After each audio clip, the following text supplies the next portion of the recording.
Welcome back, everyone.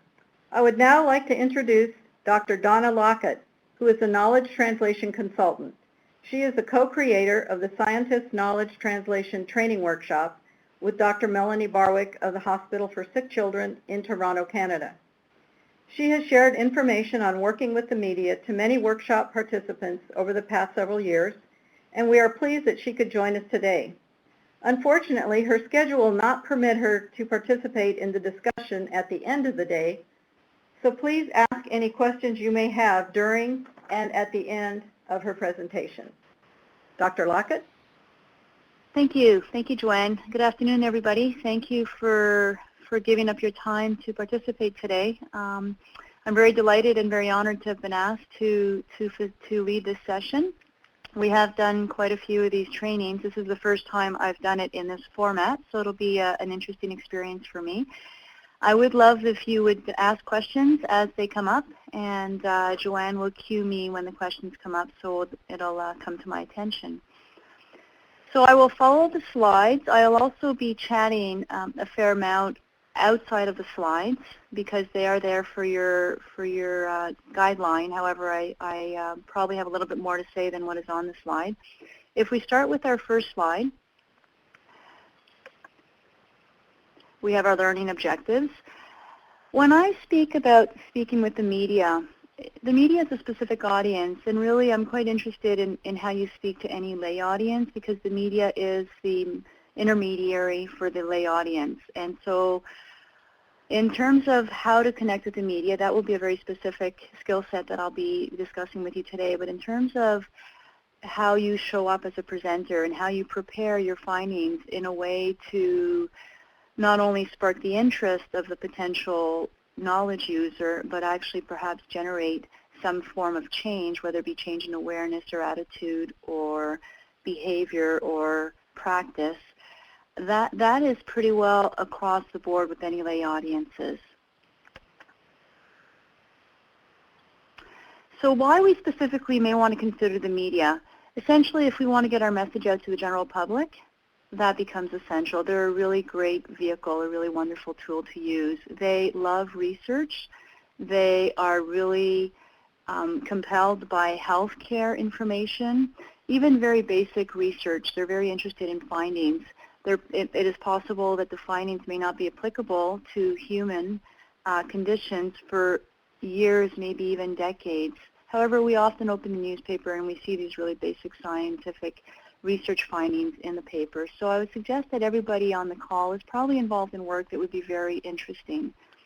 If we're looking to start generating awareness, interest, policy change, it becomes, again, a good venue. Policymakers, government folks, we know they read the newspapers. And of course, we want to make sure if the media is interested in a story that we are able to present our vantage point of the story. We are the experts. You are the experts in the area that you work in. And if they get wind of a story and they're very compelled to try to get a lead on that story, if you turn them down for whatever reason, perhaps you're not comfortable in speaking with the media, they'll find someone else to speak on behalf of the story, and that other individual may not be as skilled, as knowledgeable, or as best able to represent your information as you are. There's been a little bit of research on the media. I have some information here that comes from the Cochrane database, and essentially what it tells us is that this is something you really want to consider. It's a fairly effective tool, and it's one that researchers traditionally have not made very big use of. I can speak to our Canadian experience here. We have a news vehicle called the CBC, the Canadian Broadcast Service, and the CBC has been increasingly interviewing researchers over the last couple of years to the tune of probably 2 or 3 a day now. So our media here in Canada anyway has become very, very interested in research and in health research in particular. And why it's important to really think about improving your skill set if you're going to speak with the media is a lot of people are afraid to talk to the media because they're afraid they're going to get misquoted and misrepresented. They're afraid of words being put in their mouths, or the story will not be written up favorably if it's a written format. And I think probably everyone on the phone call has probably seen Sarah Palin being interviewed, often by Katie Couric. We're not able to stream the video here, but I would like to bring to your attention, if you have the opportunity, to actually Google any interview that's done between these two ladies, and you'll get a sense of what you don't want to do in a media interview. Typically, in my experience of seeing Sarah Palin being interviewed, she tends to get very flustered and ends up getting somewhat defensive and a little bit scattered. And that highlights to me 5 significant pitfalls that she is not well versed at. One is she doesn't seem always very well prepared to respond, and it doesn't mean she's not preparing well, but for whatever reason she appears not to be well prepared. And part of that may be the second point, is that she loses her ground. When she is asked a question she's not prepared for, in my observation, she gets very flustered and she gets very defensive. She gets pulled into a region of her brain that doesn't have a lot of logical thinking. It's called the old brain, or the reptilian brain, the fight or flight mechanism of the autonomic nervous system. And so what we want to be able to do is make sure we leverage our thinking brain as much as possible when we're talking with the media. We don't want to get hijacked into that reactive part of the mind. The third thing is she doesn't seem to take a lot of time to pause between the stimulus and the response, the question and her answer. She responds very, very quickly. And I think for us to actually take that moment to pause and actually use the opportunity to find some sense of ground, to repeat the question, to think of our response is very important. The fourth thing is she doesn't seem to know how to bridge, and I'm going to talk more about bridging, but basically using an opportunity for whatever question is asked of you to come back to the most important thing that you're there to talk about. And we call that the SMIT, the single most important thing. What is the message that you wish to get out? And the last thing is she seems to have some quirks. Some of that may be her smile. When she gets a little anxious, that may be a little bit distracting. And I'm going to invite you folks this afternoon to think about what are those quirks, those mannerisms, those filler sounds, those you knows, the likes, the uhs. We all have them. And some of us are quite animated with our hands.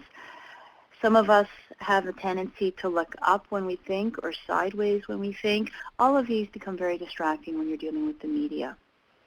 So let me come back to my slides. And that's all to describe what you don't want to do in an interview.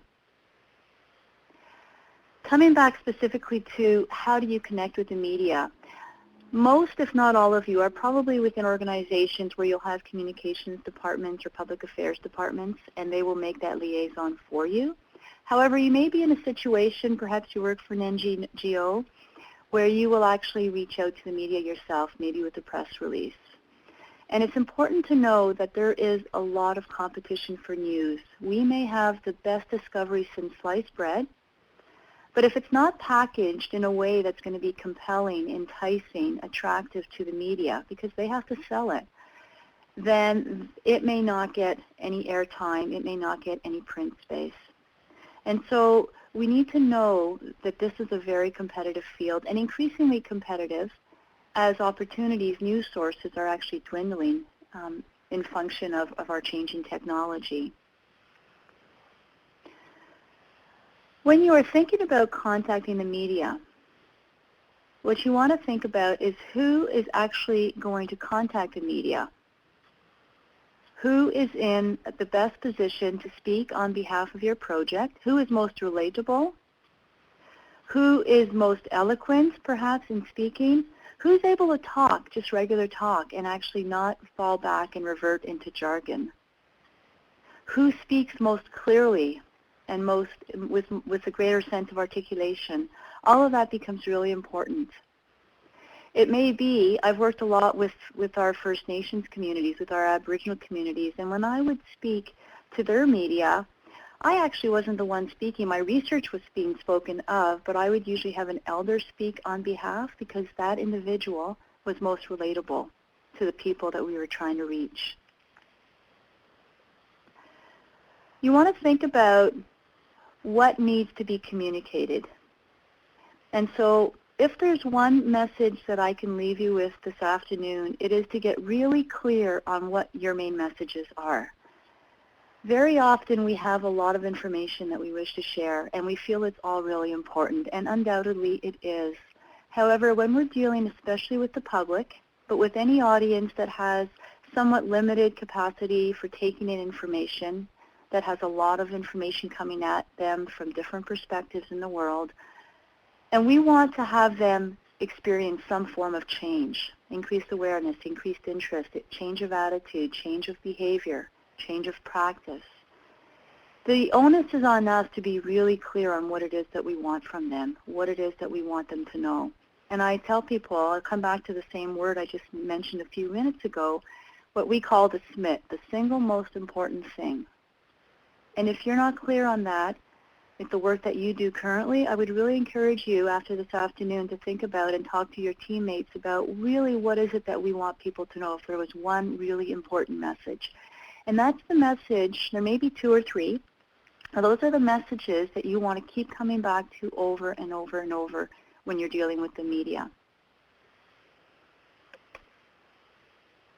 I have a few slides here, and they're as an FYI, so I'm not going to go through them. They're media rules.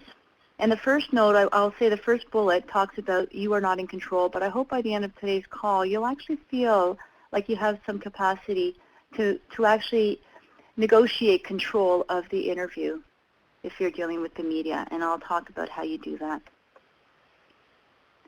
And here's an example of some of the types of storylines that the media are looking for. And again, I want to suggest everybody on this call is probably involved in work that they would be really interested in hearing about.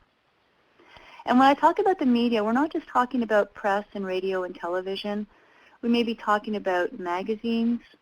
We may be talking about public service announcements. We might be talking about community calendar events. There are many different opportunities in television, and they're all listed here, and there's others.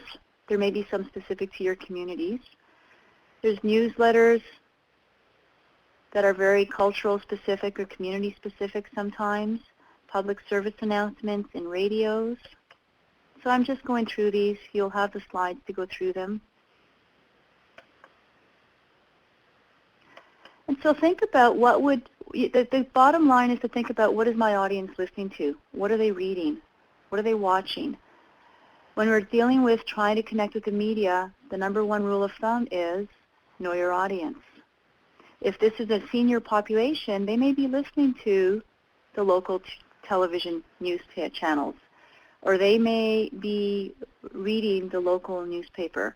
If you're dealing with a more middle-aged population who tend to be highly educated, they may be reading the more highly skilled newspapers, the ones that are a little bit more business-oriented, perhaps. So it's really important to know what it is that our audience is plugged into so that we can tailor appropriately and also scale appropriately. So if this is a local problem, or even maybe a very specific, as I mentioned, cultural problem, issue, you're going to scale accordingly. If it's a national issue, you want to target a national media source.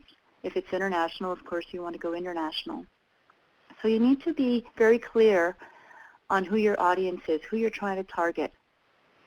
And sometimes there's a sense that we want everybody to know everything we have to share because it's really important. However, there may be some specific audience or end users, we call them knowledge users, who really need to hear this as a priority, this being your message. So when you're preparing to contact the media, you want to first check to see if you have a public affairs or communication department and make sure that you go through them. Otherwise, you might get your wrist tapped ever so gently or not gently. And you want to know about the media source you're going to connect with. So if it is a reporter, and this reporter says a radio reporter, you may want to listen to the kind of interviews that they run. Are they pretty relaxed and invitational in their approach? Or do they tend to be somewhat hard-hitting, asking tough questions, often with a little bit of an agenda or maybe a little bee in their bonnet, knowing that they're going to hit the controversial angle and you're going to need to be prepared to really deal with that controversial question.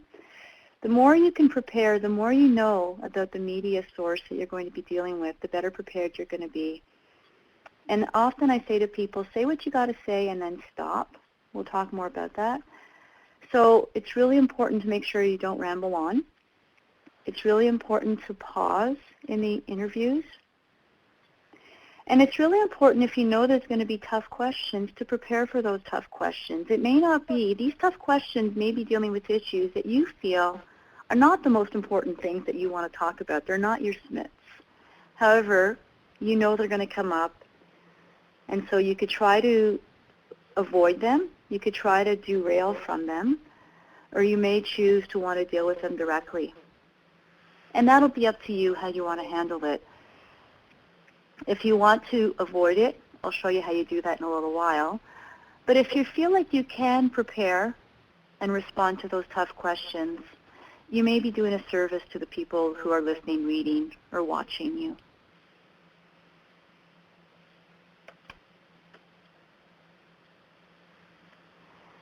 So I'm going to fast forward to this slide because I think I've spoken to all of this, making sure you know who your target audience is and making sure you're working at the appropriate scale.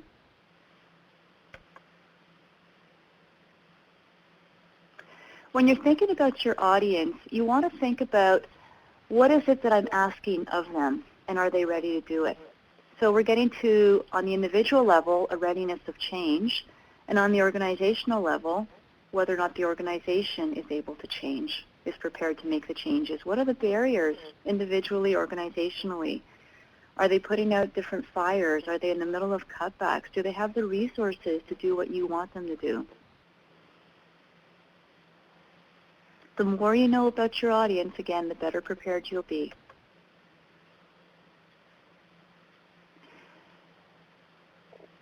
One of the issues you want to think about when you're thinking of who's going to speak on behalf of the team, we mentioned about making sure the person is relatable and making sure that the person can speak very clearly, making sure the person can connect with the individuals that are being the recipients of the information, but you want to make sure they're also seen as credible. And there's a slide I sometimes have in here, and I don't mean to offend anybody, and I have a similar slide about our own Prime Minister here, who, and I'll use our Prime Minister actually as the example, who tends to say things that get him in hot water. And the news, the media, roll with that, and they have a lot of fun with it. And he ends up looking less than credible sometimes. And so we want to make sure, this is where we say what we want to say, make sure we say it clearly, and then stop. And then stop. And assume that any time you're in the presence of a reporter, anything you say can be recorded, even if the light doesn't seem to be on the camera, for example. Most of you, if not all of you, will have a fair amount of credibility just by default of the positions that you hold in your organizations. And timing is everything for the news. So it's interesting. In research, our timing is wait, and then wait some more. In policy, it's hurry up and wait and hurry up. And in the media, it's hurry up, and go faster because I have another story to get to. What that means is that often the reporters will not be experts in the content area that they're covering.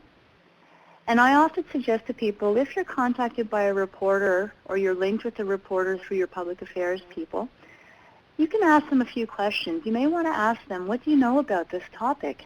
And maybe even offer, can I prepare something brief for you so that you can actually get a sense of what it is that we're doing here? They may or may not have time to review it, but it will be supportive and helpful for the interview if they know a little bit more. The other thing you may want to ask them, if you're connected directly with a reporter, is, do you know the questions? Can I get the questions in advance? Would you be willing to share those questions?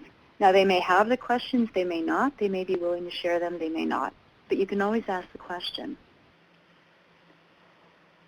The other thing you may want to ask them is there anybody else being interviewed for this article?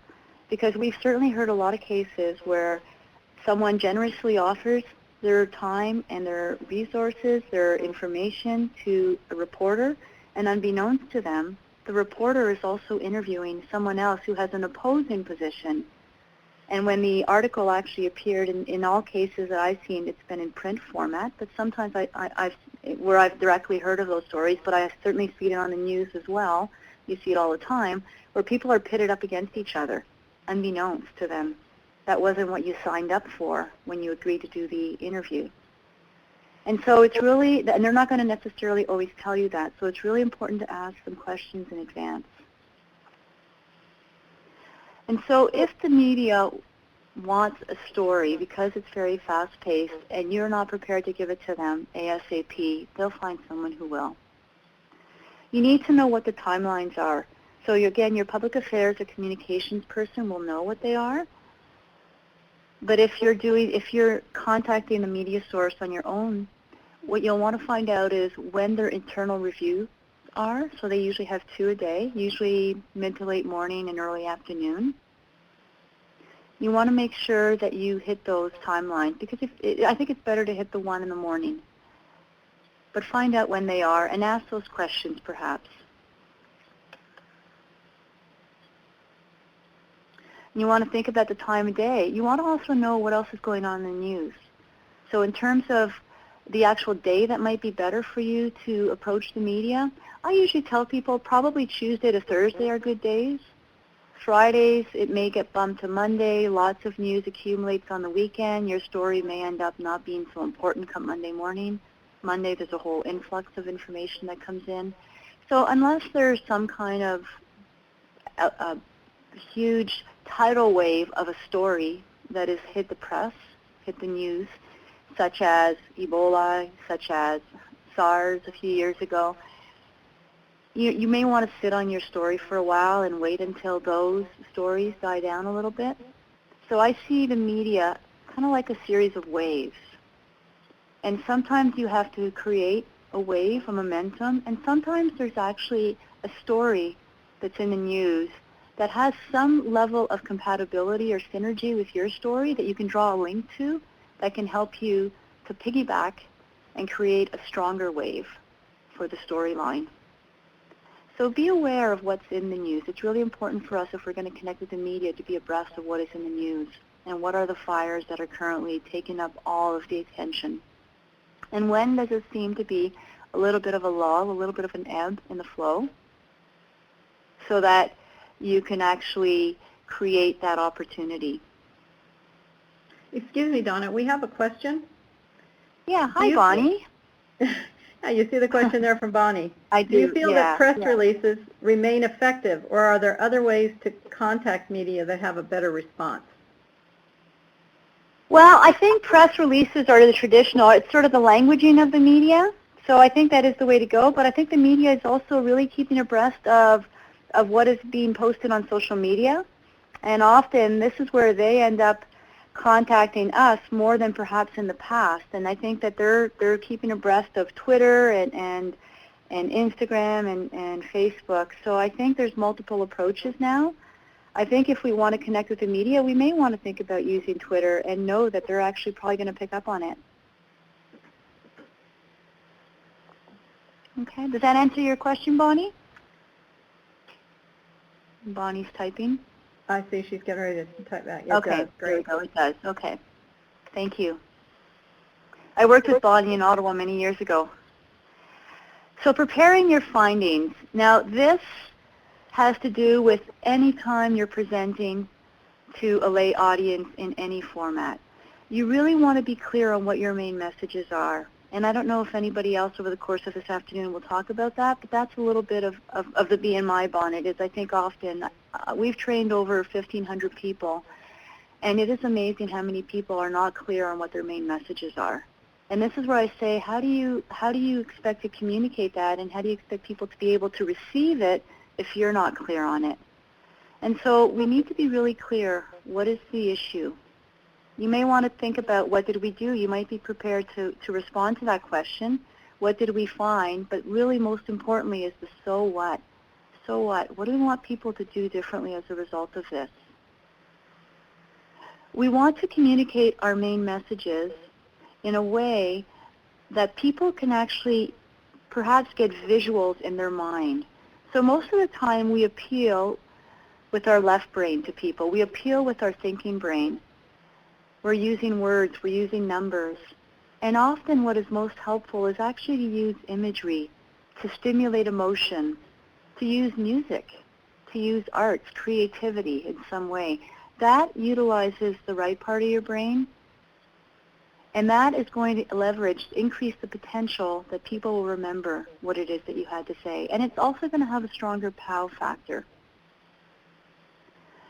I'm going to come back to a few examples of that, but I really would like to encourage people to think about, am I actually utilizing that right part of the brain?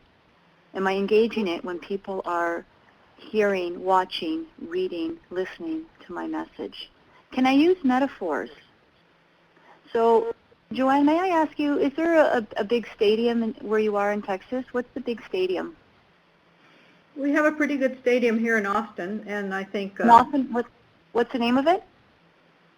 The Darrell K. Royal Memorial Stadium for the University of Okay. Texas at Austin. So the Darrell K. Royal. Sorry, I missed the last one? Royal, R-O-Y-A-L. Okay, Royal, okay. He was a very important coach a few years ago. Okay. So an example would be the number of people who might have an increased quality of life, who have disabilities and increased quality of life, if we were to actually utilize this strategy, would fill that stadium 10 times if it was a local stadium. So all of a sudden, I've just, by the way, my computer has just crashed. I just want to let you know if you can advance for me, please. Shockwave has crashed for some reason, which it's never actually done before. So I will try to reload. We have the KISS principle slide up right now. Okay. Yeah. So I've got a hard copy, so I'll need you to advance for me. So when you use imagery or you create opportunities for visualization such as that, all of a sudden you create a different kind of message. When you're working with main messages, you don't want to use a lot of statistics. You don't, perhaps numbers or percentages, very simply, but if you could draw it to something that is meaningful for people, it becomes even stronger. There's an example of an infographic that sometimes I present, and we weren't able to show it here because we couldn't get the copyright, but it talks about, the infographic says 29,000 children in Somalia are acutely malnourished. That equals 966 school buses of 30 children. That abstract number, 29,000, all of a sudden has meaning, has a POW factor, gets inside of people. And that's what we want to think about. Am I delivering my message in a way that's going to penetrate? That's what we really want to think about. And so, of course, we want to keep it simple, but we want to think of those colorful metaphors. So I'm moving slides forward, going on to the next slide, preparing your findings, using words and pictures, comparative examples, anecdotes, stories. Stories are wonderful. Stories are what we've done since the beginning of time.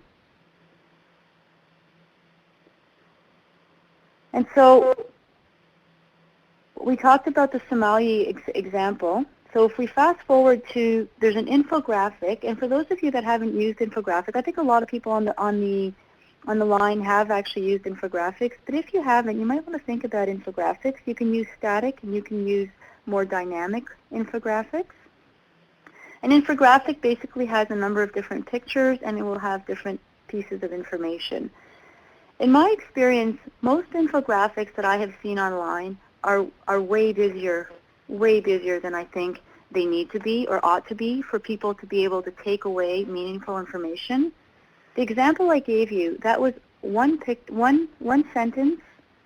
It had a picture of, it was classrooms, a number of different desks with students sitting at the desk, just stick figures, nothing complicated. And then it had the comparison, equals 966 classrooms of 30 students.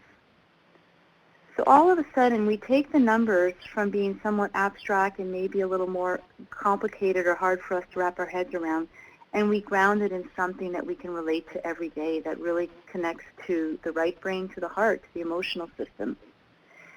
This infographic is a great one. I like the visuals, I like the graphics, I like the information. It's well said, it's said plainly.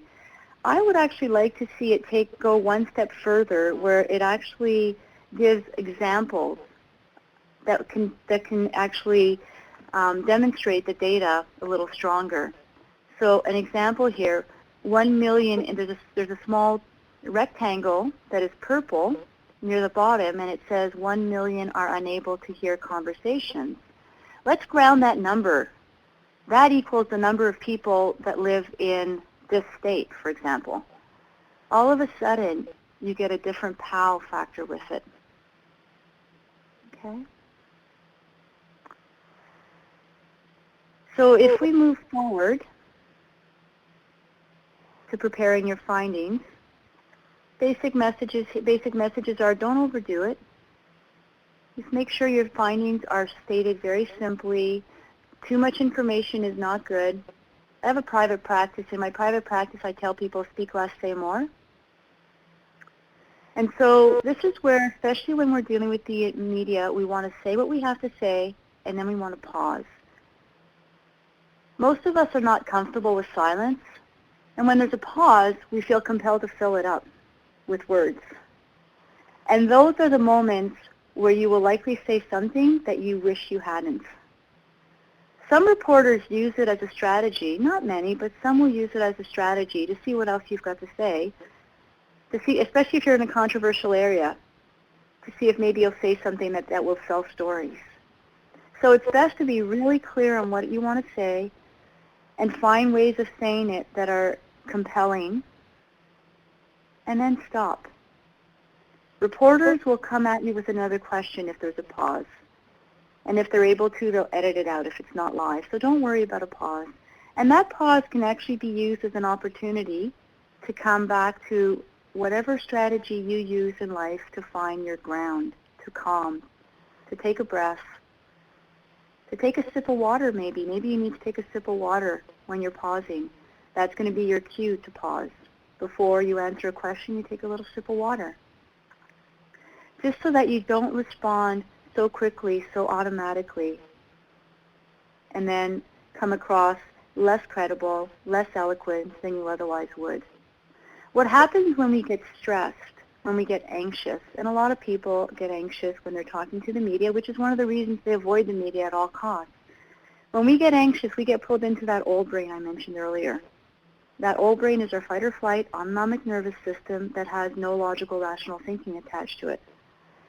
And so then we're likely going to say something that doesn't make the best sense, or we may actually go blank. So using pauses in between questions and response to actually use a technique that you might have to ground. A technique I use all the time and I encourage people to use, and I have taken people out of panic attacks using it, is to wiggle your toes. And I know it sounds completely basic, and it is, but wiggling your toes does a couple of things. It distracts your mind from whatever it is you're worried about. So it keeps your mind occupied because you're focused on wiggle my toes, I'm going to ground, I'm going to take this opportunity in between questions to wiggle my toes. What it also does is the autonomic nervous system energy, that activation, will actually follow where your awareness is. So instead of focusing on how all of a sudden your heart rate's getting elevated and you notice that you're starting to sweat and you're starting to breathe faster, all of a sudden you're just paying attention to your toes. They're wiggling. And look at that. Maybe you've even just taken a deep breath as you do that. So it's a really easy strategy that you can do to build space, to ground yourself, and to pause, just to pause. So let's go on to the art of being interviewed. Next slide. Before you're being interviewed, we've talked about just getting very familiar with the media source, with the reporter, with the type of news that is being covered. If it's a sophisticated newspaper that tends to cater to the highly educated and wealthy, affluent section of the population, the storyline and the angles may be a little bit different than the newspapers that people get for free when they take the local transit, for example. And so you need to know that, because that's going to make a difference in the kinds of questions that are likely going to be asked, and also the angle that people may end up seeing covered in the paper. And this is where I say to people, say what you got to say and then zip it up, because you don't want to give too much for people to work with, for reporters to work with. I learned this the hard way. The first time I was interviewed, it was in Ottawa, and it was almost a half-page article, and I was so green at this. It was 20 years ago or so, over 20 years ago now. I just went on and on and on and on and could not hang out in the pauses, so I went on even more in the pauses. And the poor reporter, I think they were actually trying to do the best they could to summarize what I had to say, but they were pulling words from different sentences and trying to merge them into a sentence. And really, at the end of the day, some of the sentences did not even make grammatical sense. It was a very embarrassing article. So I had to really learn the hard way and took it upon myself to learn how to do this. So making sure that you only give them what you want to give them. This is how you maintain control of the interview. And see if you can find a way, I mentioned this word earlier, now I'm going to come back to it in a little more detail, to bridge during the interview. Bridging is when you use the question that is asked, even if it's a question that is completely in left field that makes no sense whatsoever, or it's about a question that is maybe somewhat peripherally related to your area, but really not, and it's controversial, or maybe it's asking you about a personal opinion that you know if you were to give it, or a what-if question that might get you into hot water. You don't want to answer those questions. So what you do is you use those questions as an opportunity to get your main message out. And it could look something like this. What a great question. I'm not in a position to answer that. What I can tell you, however, is, and all of a sudden you bridge. You bridge from where the question was taking you to your main message. And in that way, every question that is asked of you is an opportunity. You'll find your own life, Jane, your own way of bridging. But you can always bridge. Someone asks you a what if question, and you can say, you know, I'm sure you can appreciate I could not speculate. We didn't look at that, and we don't know. What I can tell you, or what is important for people to know, or what we found, what we looked at, always an opportunity to bridge. And then, of course, you want to practice. You want to practice these interviews.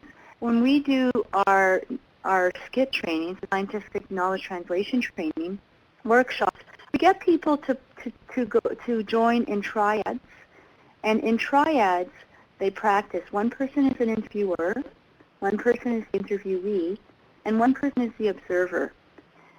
And the interviewer is encouraged to ask tough questions. Actually try to derail the interviewee deliberately, just so that you get a sense of knowing how you show up when you get anxious. Do you get Excuse me, Donna, do you just want start to let you know we've got about 5 minutes left. We have about 5 minutes left. Do you start using a lot of filler? Thank you. Thank you. You start using a lot of filler sounds. Do you start fidgeting with your fingers or fidgeting in your seat? It's really helpful for you to get self-aware and know what it is that you do when you're on fire, really. It's when you're on fire, when you're anxious. And it's an opportunity to really practice things like bridging back. And to practice not using jargon, because jargon has no place in the media. Because most people have roughly grade 6 literacy level, I believe, in the States. And so we have to make sure that we're able to communicate our findings with a 12-year-old, basically. We have another question, Donna. I hate to interrupt you since time is short, but one person is asking, what about having the interviewer send you the questions in advance? Send you the questions in advance? Yes. Joanne, can you repeat the question, please? Yes, they were wondering what about asking the interviewer to send you the questions in advance? Yeah, I mentioned earlier, by all means, ask away. I would always ask that. Whether or not they have the question, whether or not they will is a different story. But absolutely, I would always ask them to send, if it's possible, to have the questions in advance, or at least to give me a sense of what you're looking for. I would always ask that question. Yeah, again, they may or may not. Okay, so let me continue on here. I think we're okay with time. So what you want to be able to do, if we go to the next slide on in the interview, continued, you want to make sure that you make your point, I would say, in 10 to 20 seconds. I put it down 20 seconds or less here because that's what the research shows, but I think that research is pretty old now, and I think that people's attention span is even less. So I would say 10 to 20 seconds. Say what you got to say in 10 or 20 seconds, and you stop. Unless you're telling a story, of course, a case study. Words like no comment, don't exist, are not a good response. Words like off the record don't exist. So I've got some guidelines here on what you might just want to, tips on how to deal with the media, tips on what to say, tips on knowing when you're on record and when you're off record. And you're always on record as long as you're with a reporter. And of course, if they misquote you, if they're paraphrasing you and they don't get it right, then now is your time in that moment on the spot to correct it, because you won't get another chance.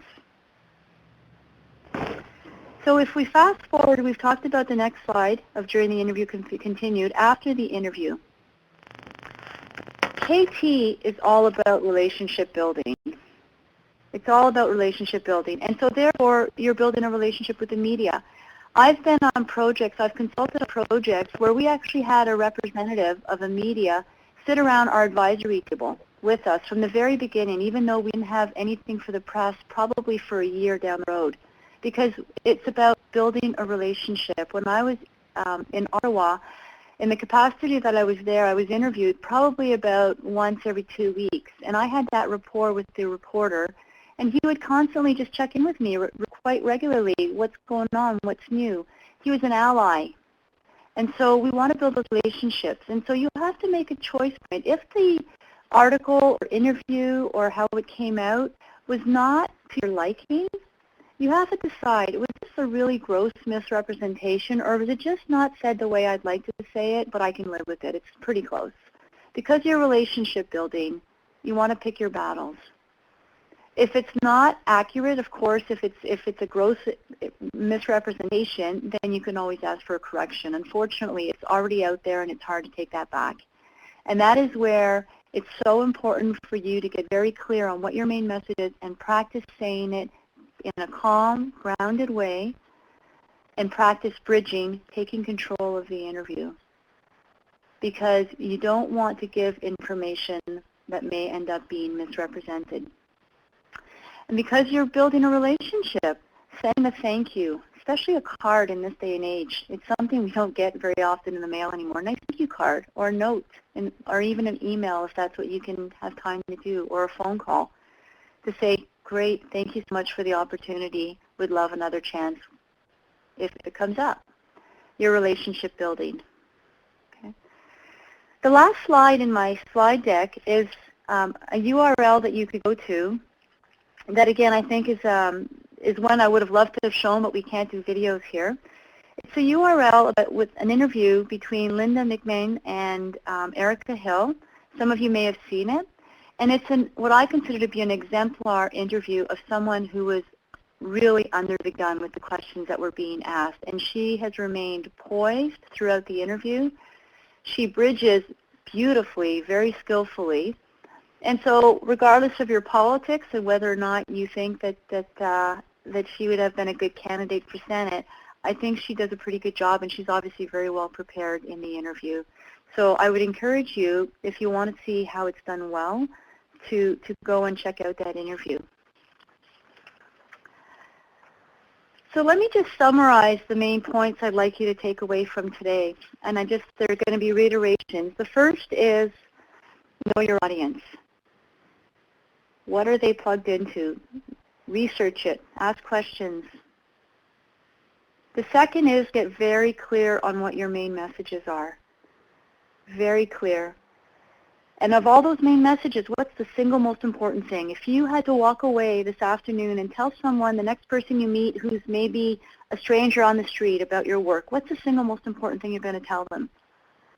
And how are you going to say it in a way that they understand and are interested and maybe think, wow, that's so interesting, I'd like to hear more. So third point is expressing it in a way that is interesting, that is engaging, that is compelling. The fourth is, how are you going to maintain your ground, your calm, when you're being asked those tough questions, when you get anxious? And you want to do this before you actually get into the interview situation. You have to practice it in your everyday life, because if you're in the middle of an interview and you find yourself getting hot under the collar and you think in that moment, oh gosh, what did Donna say to do? It's probably not going to work. You have to practice it when your triggers are small, and practice so that when you're actually on fire, when your house is on fire, you've practiced putting the wastebasket out.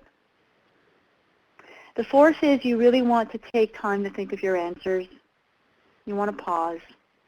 And you don't want to fill those pause opportunities with chatter.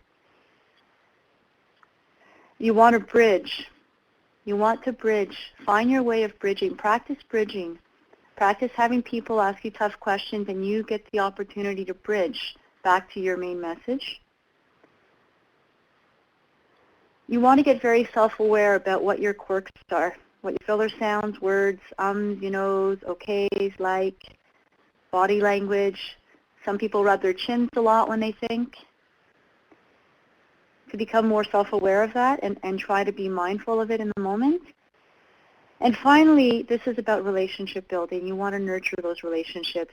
The media is a partner, can be a very important ally and partner, so you want to nurture that relationship. Okay. Are there any questions? We actually do have a couple of questions, Donna, but we are out of time.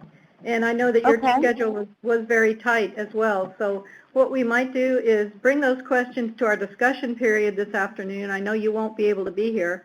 And then we might email you later and see if we can get a response from you based on our discussion later on today. I want to thank you so much for being with us today and sharing your thoughts.